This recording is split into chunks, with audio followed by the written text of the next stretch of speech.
Comment vous pouvez entraver votre concurrent quasiment principal et l'empêcher d'aller rencontrer ses concitoyens de l'intérieur du pays? Dans le même laps de temps, vous faites passer des décrets qui vous permettent, vous, président sortant, d'utiliser les moyens de l'État pour battre campagne. Et au-delà de ça, vous-même, vous n'avez pas de mal à passer pour un petit joueur. Parce que moi, personnellement, je suis président de la République gabonaise de Mol, je suis face à cette situation. Dans le bénéfice du doute et pour mon image personnelle, je n'irai jamais donner d'ordre à mon administration pour poursuivre mon concurrent principal. C'est déshonorant pour moi. On a comme l'impression que ces gens n'ont pas peur de la honte. Parce que, en regardant le journal télévisé de Gabon Télévision, sur quoi est-ce que je suis tombé? Avec le mouvement Les Amis d'Ali Bongo Ondimba. Retenez bien, le mouvement des Amis d'Ali Bongo. Donc, un mouvement politique de soutien. Très bien, on y va. Mouvement de soutien au candidat du Parti démocratique gabonais qui a organisé sa sortie officielle ce jour dans la commune d'Akanda sous le sceau de l'unité et de la fraternité. Lolita Obono et Richard Moubiwa. C'est dans une salle archi-comble et chauffée à blanc que se sont réunis les membres du mouvement des Amis d'Ali Bongo Ondimba à l'occasion de sa sortie officielle, une sortie rythmée par une pluie d'interventions visant à soutenir le candidat du Parti démocratique gabonais. Mais avant toute chose, Le monsieur là, c'est qui? Qui est ce monsieur?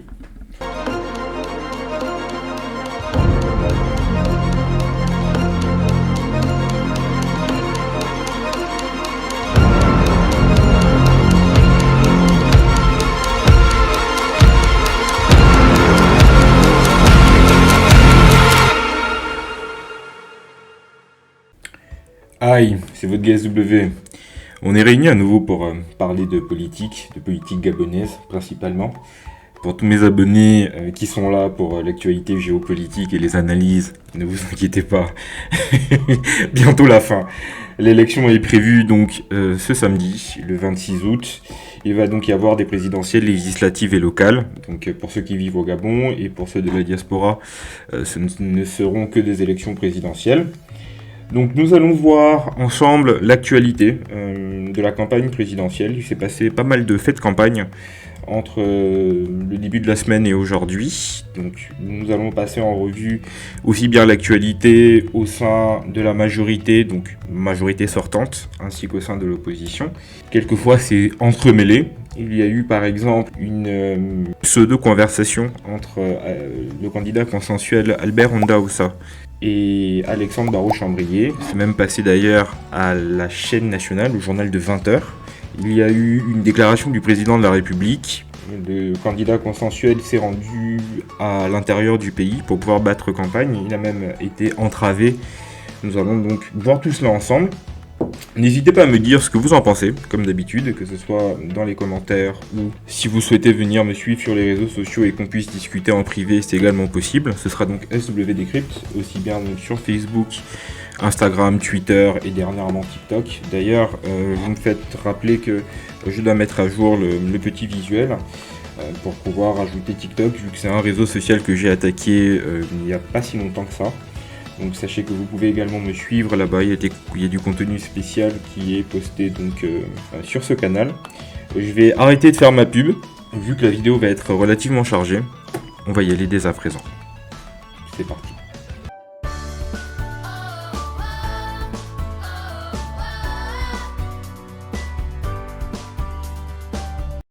Comme je vous disais, une fois que Albert Ondossa a été désigné comme candidat consensuel, il a dès le lendemain commencé à battre campagne, accompagné des anciens candidats à l'élection présidentielle qui se sont désistés à son profit. Il a commencé par un meeting géant à Rio, donc c'est un des quartiers populaires de Libreville. Ça a été un meeting monstre. Il y a eu plusieurs milliers de personnes. Après ce meeting de Rio, ils sont allés à l'intérieur du pays parce que l'un des gros handicaps que pouvait avoir Albert Ondossa était le fait qu'il ne soit pas très connu et contrairement à ses autres concurrents de l'opposition, Il n'était pas allé à l'intérieur du pays battre campagne, en tout cas pas comme Alexandre Barraud-Chambrier qui y est allé au moins 2 fois. Il a au moins fait le tour du Gabon 2 fois entre 2018 et aujourd'hui. Paulette Missombo également, en tant que présidente de l'Union nationale, elle a pas mal visité l'arrière-pays. Albert Ondossa donc avait ce handicap, et une fois qu'il a été désigné candidat consensuel, je subodore qu'Alexandre Barraud-Chambrier et les autres ont mis leur logistique à disposition, parce que leur programme était assez chargé, donc ils se sont rendus dans le sud du Gabon, à Tchibanga et à Mouila. Ils sont allés également à Lambaréné. D'ailleurs, c'est un avion privé qui a été loué, parce qu'apparemment à l'intérieur du Gabon, il était impossible d'avoir une location, parce que quasiment toutes les compagnies aériennes, même locales, sont soit la propriété de la famille présidentielle, soit appartiennent à certains dignitaires proches du régime. Donc ils refusent de mettre à disposition leur avion aux candidats de l'opposition, donc ils ont dû louer à l'étranger. Et apparemment, au retour de Tchibanga, lorsqu'ils sont arrivés à Mouila, dans l'Angounier, le pilote leur a fait savoir que la SECNA ne leur donnait pas donc l'autorisation de pouvoir continuer sur Lambaréné. Donc l'avion a dû rentrer à vide jusque Libreville. Donc ils ont dû rejoindre Lambaréné en voiture. Ils sont arrivés quasiment la nuit tombée. Malgré l'attente, la population est tout de même restée mobilisée. Et le lendemain, ils avaient prévu aller dans le Haut-Ogooué ainsi que dans le Oué-Lolo. Sauf que la veille, donc c'est lundi de mémoire, en regardant le journal télévisé de Gabon Télévision, donc c'est l'équivalent de TF1, plutôt de France 2, vu que c'est le service public. Et donc aux 20h, à l'ouverture du journal télévisé, sur quoi est-ce que je suis tombé ? Sur ça.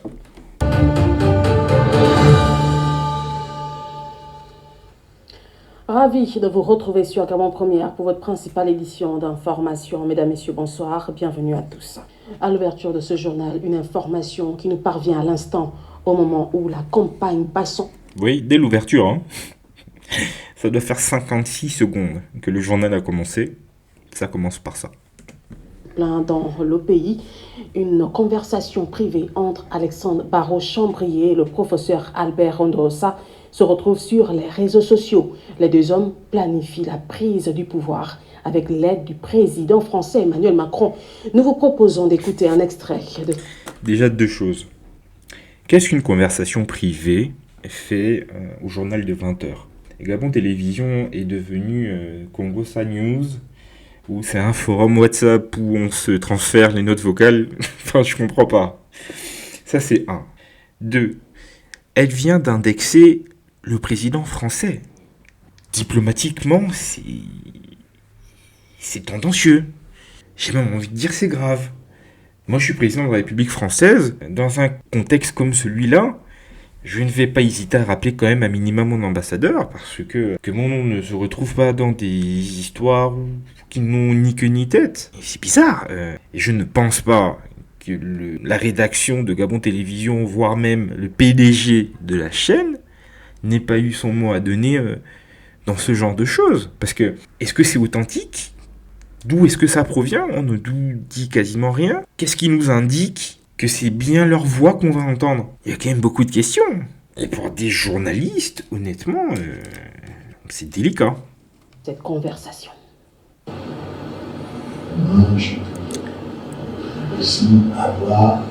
Par contre, l'audio est dégueulasse. Je vais pas vous mentir. Je ne vais pas prendre 4 minutes pour tendre l'oreille et deviner ce qu'ils se disent, mais en substance, Albert Ondossa et Alexandre Barraud-Chambrier se mettent d'accord suite au désistement de Chambrier en faveur d'Ondossa. Ondossa de lui répondre que, écoute, si tu veux être vice-président, premier ministre ou ministre des Finances, je suis ouvert à toute négociation, aucun problème pour cela. Donc ça, c'est inhérent à tout deal politique. Barraud-Chambrier a dépensé des milliards de francs CFA dans sa campagne. Il a mis de côté son ego. En contrepartie, il faut quand même un peu le traiter, lui donner des gages qu'il va pouvoir lui-même produire après au cadre de son parti et éviter la débandade. Surtout que qui dit désistement en faveur d'Ondossa dit aussi qu'ils se sont désistés aux législatives. Donc il y a des gens qui ont dépensé des millions, voire des dizaines de millions de francs CFA, sans même peut-être que Barraud-Chambrier n'aide. Donc ça, c'est également leur sacrifice là qui est en ligne de mire. Donc qu'on essaye de le traiter c'est courant. Ensuite, ils font également état comment ils peuvent accéder au pouvoir. Il est aujourd'hui quasiment évident, on ne s'attend pas à ce que le président du CGE et ensuite la présidente de la Cour constitutionnelle ne viennent déclarer un des candidats autres qu'Ali Bongo comme vainqueur de l'élection. Et ils ne pourront céder une marge de manœuvre que s'ils y sont contraints. Et donc pour cela, il faut un rapport de force. Et qui dit rapport de force, dit manifestation dans la rue et guérilla judiciaire à la Cour constitutionnelle. Ondosa ou Chambrier, l'un ou l'autre, je ne saurais plus vous dire, là, tellement l'audio est difficilement audible. L'un ou l'autre a dit que l'extérieur ne bougera que après qu'il y ait des morts. Une autre évidence. Quand vous voyez le silence qu'il y a aujourd'hui en période préélectorale, alors que les différentes chancelleries à Libreville ont été interpellées, Geoffroy Fumbola Libeka et d'autres membres de l'opposition sont allés déposer des courriers dans ces chancelleries, mais également au siège des institutions onusiennes pour attirer leur attention sur les règles iniques qui étaient mises en place par le régime. Ils n'ont pas bougé, parce que c'est délicat de venir s'auto-ingérer dans des affaires intérieures d'un pays. La seule raison pour laquelle ils commenceraient à bouger, c'est si la situation se tend ou s'il y a des violences. Donc le fait de le dire n'est pas ahurissant, c'est une évidence. C'est ce qu'on attend à minima dans la bouche d'un homme politique qui se veut visionnaire et pragmatique. La probabilité qu'on vienne leur ouvrir les portes du palais s'ils viennent à gagner les élections à la fin de ce mois est relativement faible. La seule possibilité, le pouvoir nous l'a montré, ils ne lâcheront pas sans vendre très cher leur peau, et quelqu'un qui a cette ambition et qui a en plus la responsabilité de gagner, et limite rentrer dans l'histoire, parce que derrière lui, il a des centaines de milliers de gens qui le regardent, c'est pas étonnant. C'est même ce qu'on attend, limite, d'un personnel politique avisé.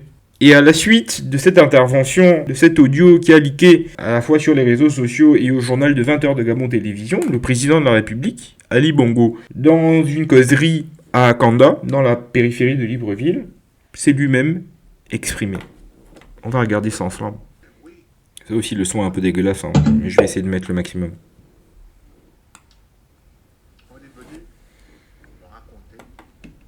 Déjà, quel président de la République sérieux commence une prise de parole en disant « On est venu me raconter ». Non mais, je comprends pas. Mais qu'est-ce que tu me baragouines? Mais vous fumez, monsieur. Comment ça, on est venu te raconter? Tu n'es pas sûr? Si tel n'est pas le cas, pourquoi est-ce que donc tu viens le dire si tu n'es pas sûr? Donc on est venu le raconter.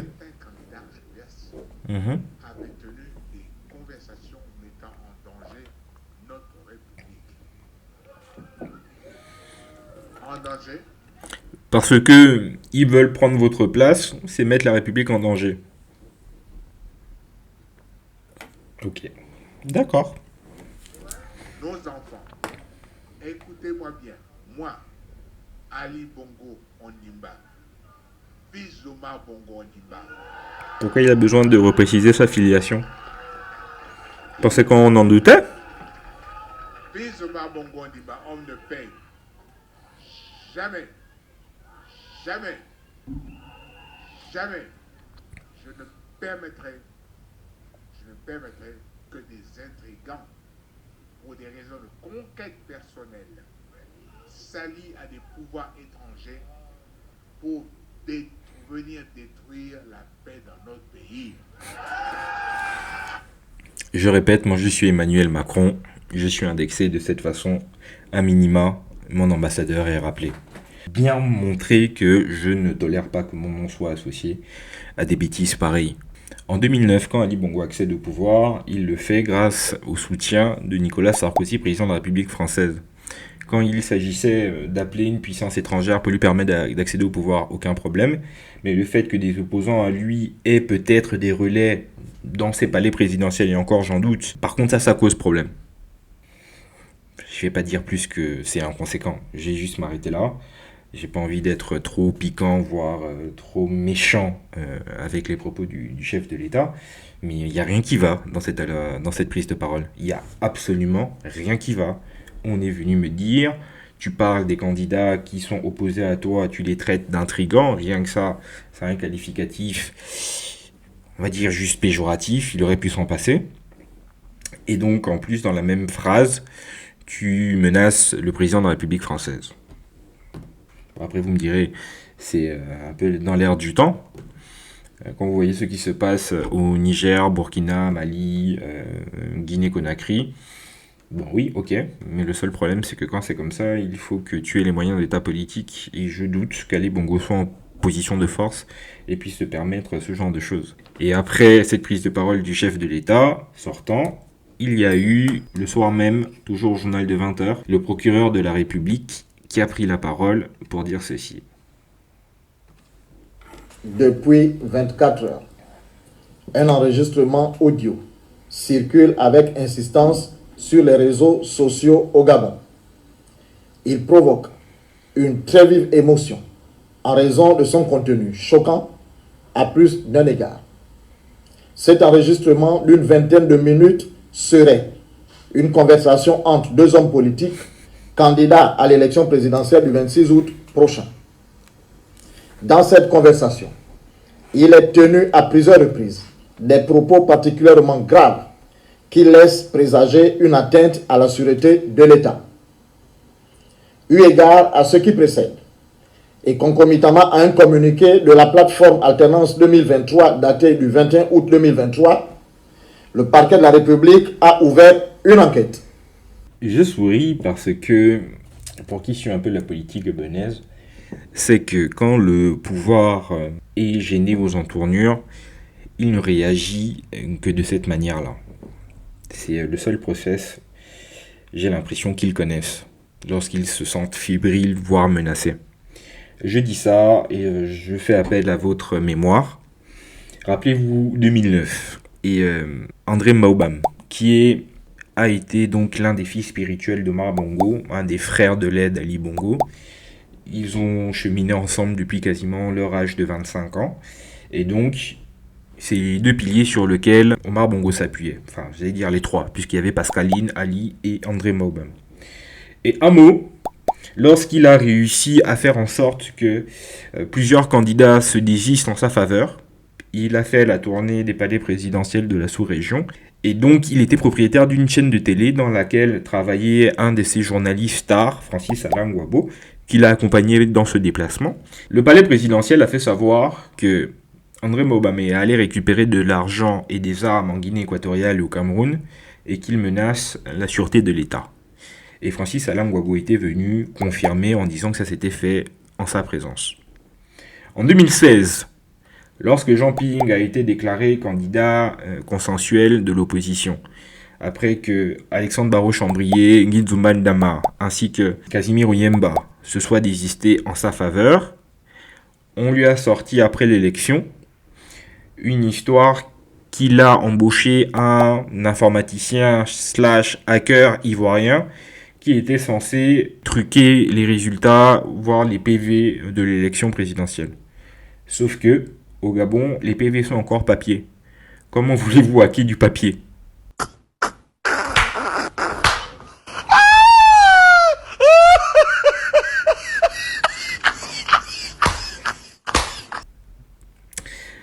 Et quand on vient produire, donc en 2023, toujours après qu'il ait été désigné comme candidat consensuel et qu'on vienne faire leaker un enregistrement comme celui-là, je me dis, sans vouloir paraître grossier, mais réutiliser un proverbe ivoirien, le chien ne change pas sa manière de s'asseoir.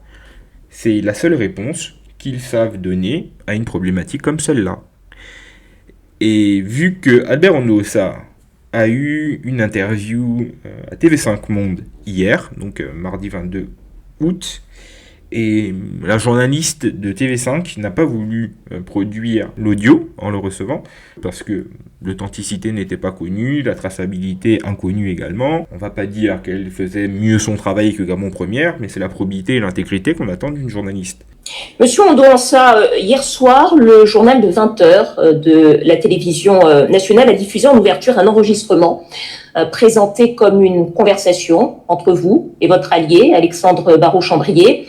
Nous avons choisi de ne pas diffuser le son de cet enregistrement, faute d'avoir pu l'authentifier, mais les propos qui vous sont attribués, on entend deux hommes planifier la prise de pouvoir avec l'aide du chef de l'État français, Emmanuel Macron. Je voudrais simplement vous demander d'abord votre réaction à la diffusion de cet enregistrement et si vous reconnaissez avoir tenu ces propos avec Alexandre Barraud-Chambrier. Alors la première chose, c'est que je reprendrai une vieille formule. Il faut laisser les choses basses mourir d'elles-mêmes. Je n'ai pas d'autres commentaires. Il y a des raisons de croire que ceci avait été préparé contre Alexandre Barraud-Chambrier, d'autant qu'il était le candidat le mieux préparé, celui qui a le mieux travaillé sur le terrain. Et le pouvoir s'attendait à le voir candidat et s'est préparé à le dénigrer. C'est relativement souillant quand même pour le pays d'avoir à exposer ce type de boule puante bas de gamme à la face du monde. La planète est un grand village. Lorsque vous faites ce genre de choses dans votre petite cuisine, ne pensez pas qu'il n'y a que votre maison qui va être empestée. Tout le quartier, voire toute la ville va être au courant. Et c'est exactement le même sentiment de honte que j'ai eu parce que j'attendais quand même, comme je le disais, beaucoup de probité de la part des journalistes qui sont payés par le contribuable gabonais. Ils ne sont pas payés pour être au service des gens qui sont aujourd'hui au pouvoir. Et à côté de ça, ils doivent pouvoir prendre du recul et ne pas fouler aux pieds les valeurs du métier sacré qu'ils font.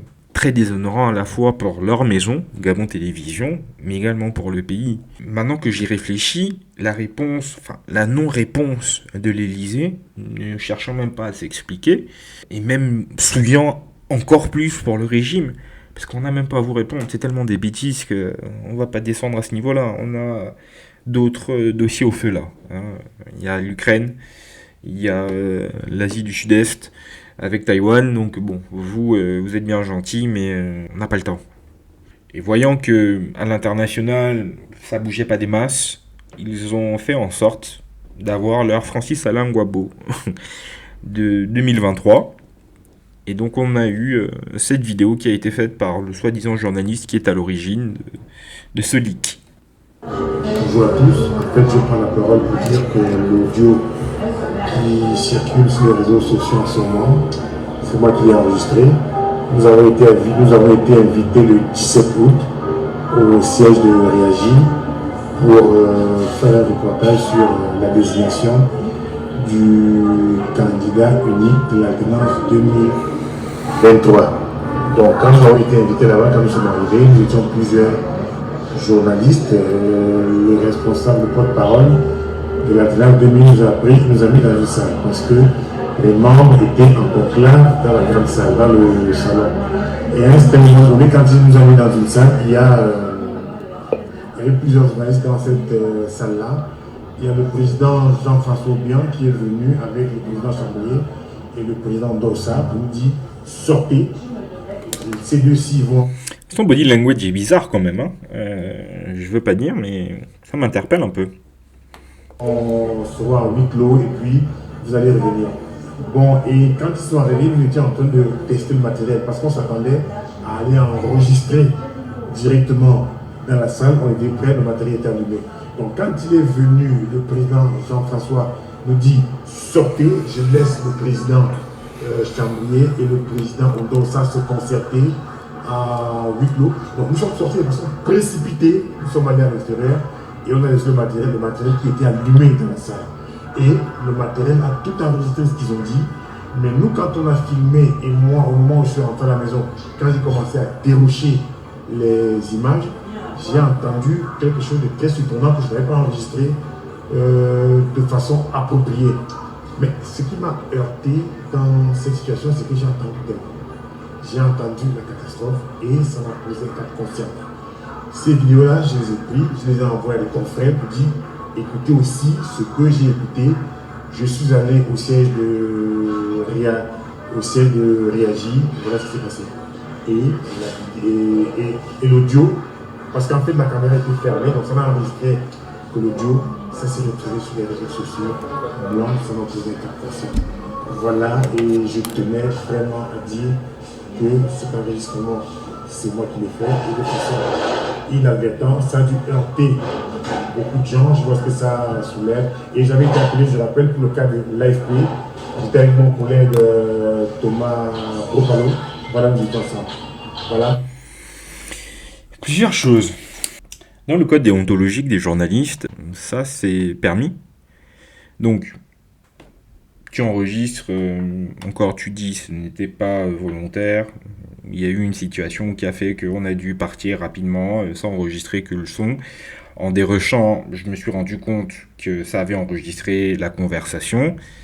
Tu as eu un cas de conscience, tu ne vas pas confronter les auteurs directement, parce qu'en plus tu peux effectivement être un lanceur d'alerte, mais tu vas confronter les gens, ou tu le fais face cam, que voilà la situation que j'ai constatée, je ne veux pas être instrumentalisé par le pouvoir ou par l'opposition, je mets ça sur la place publique, ouvrons le débat, voilà ce qui s'est dit, mais c'est pas ce que tu fais. Tu mets ça sur les réseaux sociaux parce que tu as eu un cas de conscience. Drôle de manière de procéder. Ça c'est 1. 2, il sort un argument d'autorité en précisant pour qui il bosse. TV5 Monde et l'AFP. Sauf qu'apparemment, ce monsieur est un menteur. Parce que il y a eu un communiqué de TV5 Monde qui a fait savoir qu'ils ne l'ont jamais embauché. Le journaliste auquel fait référence ce message et dont le témoignage vidéo circule sur les réseaux sociaux n'a jamais travaillé pour TV5 Monde. Il n'est pas son correspondant et ne l'a jamais été. Donc c'est quoi tout ça en fait? Je le répète, c'est quoi tout ça? Dans cette histoire, le candidat consensuel, Albert Ondossa, devait se rendre, comme je vous le disais, dans le Goué-Lolo et le Haut-Ogooué. Et voilà ce qui s'est produit. Le territoire national par toutes les activités qui souhaitaient mener. Donc, pour ce faire, un avion a été affrété à l'occasion et qui nous a permis hier de nous déplacer de Libreville à Tchibanga, de Tchibanga à Mouila, et déjà à Mouila hier, on nous a annoncé que l'avion ne pouvait pas continuer sur la troisième étape, celle de Lambaréné. Et donc, on a dû faire le point et assister et constater que l'avion devait repartir vide sur Libreville. Et nous avons tenu notre meeting de Mouila et nous avons fait la route Mouila-Lambaréné. Et heureusement, les populations convaincues et totalement transformées étaient toujours sur site à 21h10 quand nous arrivions sur Lambaréné. Nous avons fait un grand meeting la nuit à Lambaréné avec de l'effervescence, avec joie, et nous avons quitté Lambaréné à 23h pour regagner Libreville à 3h du matin. Ce qui est déjà pénible pour un candidat et toute sa délégation. Alors ce matin, il était prévu dans notre programme que nous nous déplacions pour Koulamoutou comme deuxième étape, et après Koulamoutou, Franceville.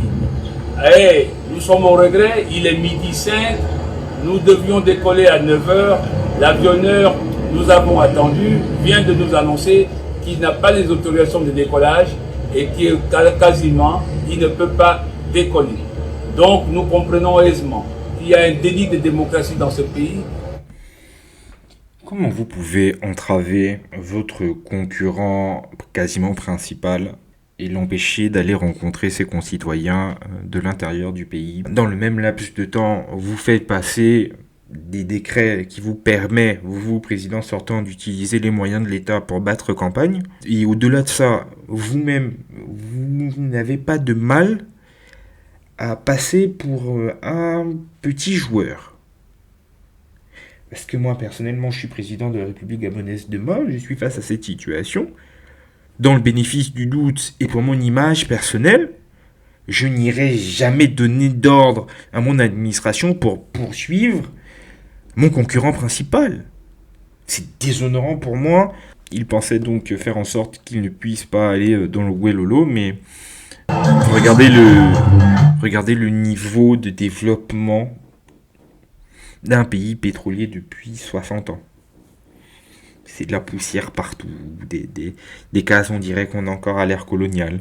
Mais ça, c'est la capitale de l'Ogooué-Lolo, qui est appelée la province sœur, parce qu'il y a toujours eu un partenariat ou une proximité entre le Haut-Ogooué, d'où est originaire les Bongos, et l'Ogooué-Lolo. Il y a très souvent eu des cadres qui étaient issus de cette province, parce que bon, ils ont une proximité particulière avec l'ethnie du Haut-Ogooué. Mais voilà le niveau de développement, voilà ce qu'ils ont reçu en récompense. Je crois qu'il y a quelque chose pour nous ce soir. Oh, je vais voir quelqu'un dit, ah est là, chocolat est bon, ah est là, chocolat est bon, ah est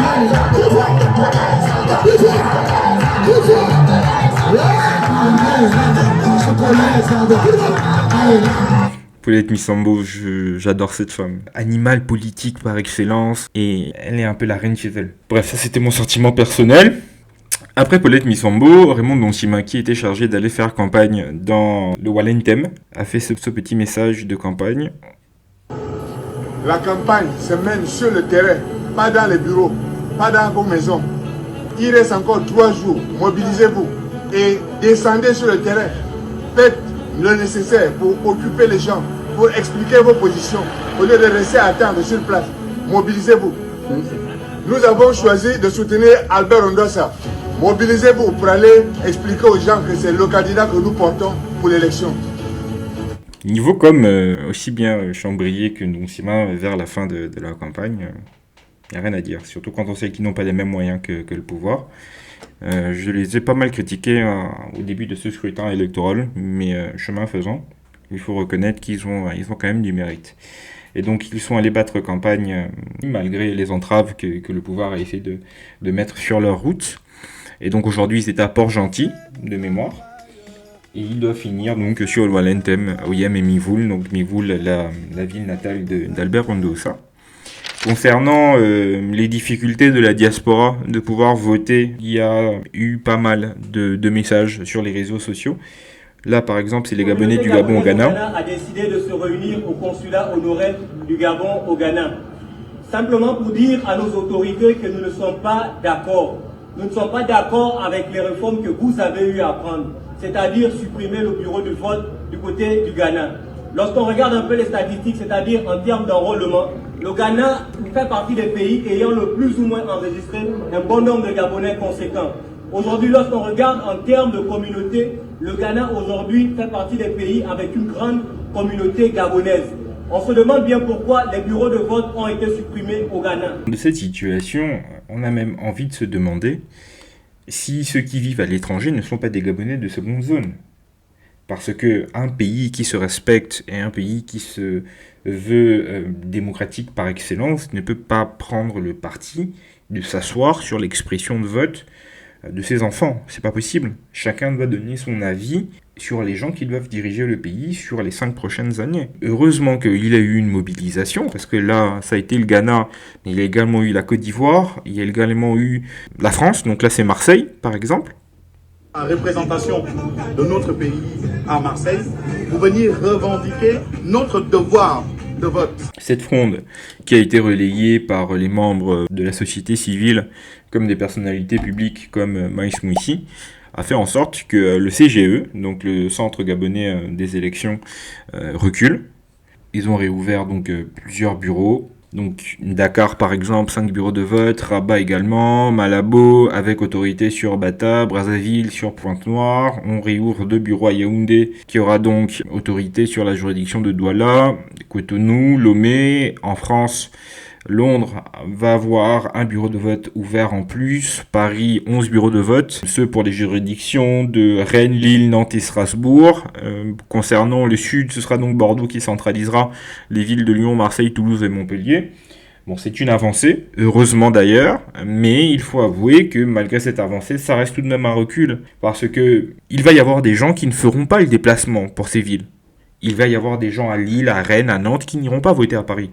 Pareil pour Montpellier, Toulouse, Marseille. S'il y avait par le passé des bureaux dans ces villes, c'est parce que donc il y avait plus de 500 Gabonais qui y vivaient. La situation n'a pas changé, voire même ça a augmenté.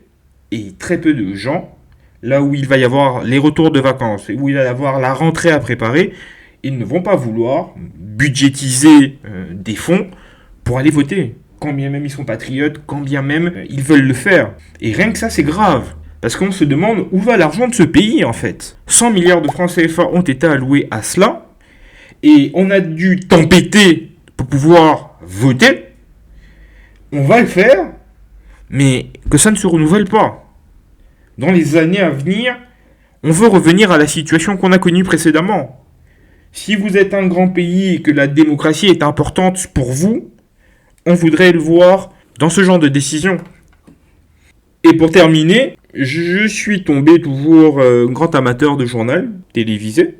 Et ce qui est même effarant, c'est qu'on a comme l'impression que ces gens n'ont pas peur de la honte. Parce que, en regardant le journal télévisé de Gabon Télévision, sur quoi est-ce que je suis tombé?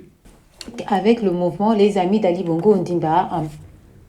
Retenez bien, le mouvement des Amis d'Ali Bongo.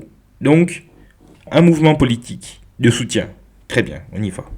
Mouvement de soutien au candidat du Parti démocratique gabonais qui a organisé sa sortie officielle ce jour dans la commune d'Akanda sous le sceau de l'unité et de la fraternité. Lolita Obono et Richard Moubiwa.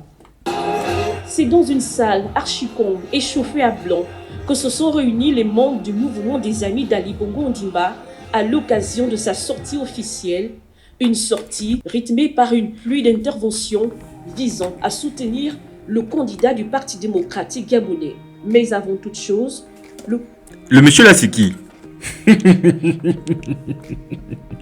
Qui est ce monsieur? Je vous donne 5 secondes, mettez-moi ça dans les commentaires.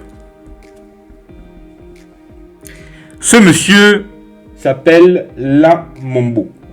Qui est-il? Il est le directeur général de l'ARCEP. L'ARCEP, c'est le gendarme des télécoms. Donc c'est une autorité publique. Et donc il doit normalement être apolitique. Il doit avoir un espèce de devoir de réserve. Il ne peut pas être président d'une association comme celle-là. À côté de ses fonctions de DG de l'ARCEP, ce monsieur a qui pour femme? Il n'y a qu'au Gabon qu'on voit ce genre de choses. Marie-Madeleine Boronso, la présidente de la Cour constitutionnelle. La dame qui aura à trancher les recours à l'élection présidentielle. Et son mari est en train de militer pour qu'Ali Bongo soit réélu. Sans vouloir même lui prêter des intentions, partialité. Mais rien que ça fait mauvais genre. Et ça interroge justement sur leur probité. On dirait que ça va être le maître mot de cette vidéo aujourd'hui, probité et intégrité, parce que c'est sur ce type de pilier qu'on doit bâtir normalement un pays fort. Mais on n'a pas l'impression que ceux qui nous dirigent ont ces deux mamelles bien à l'esprit. Et la même Marie-Madeleine Boronso, qui va devoir trancher le sort de son propre fils, qui se présente dans une circonscription de Franceville. On peut prendre les paris dès maintenant. Elle ne se déportera pas. Elle ne va pas faire en sorte que ce soit quelqu'un d'autre qui tranche. Non, elle va le faire elle-même.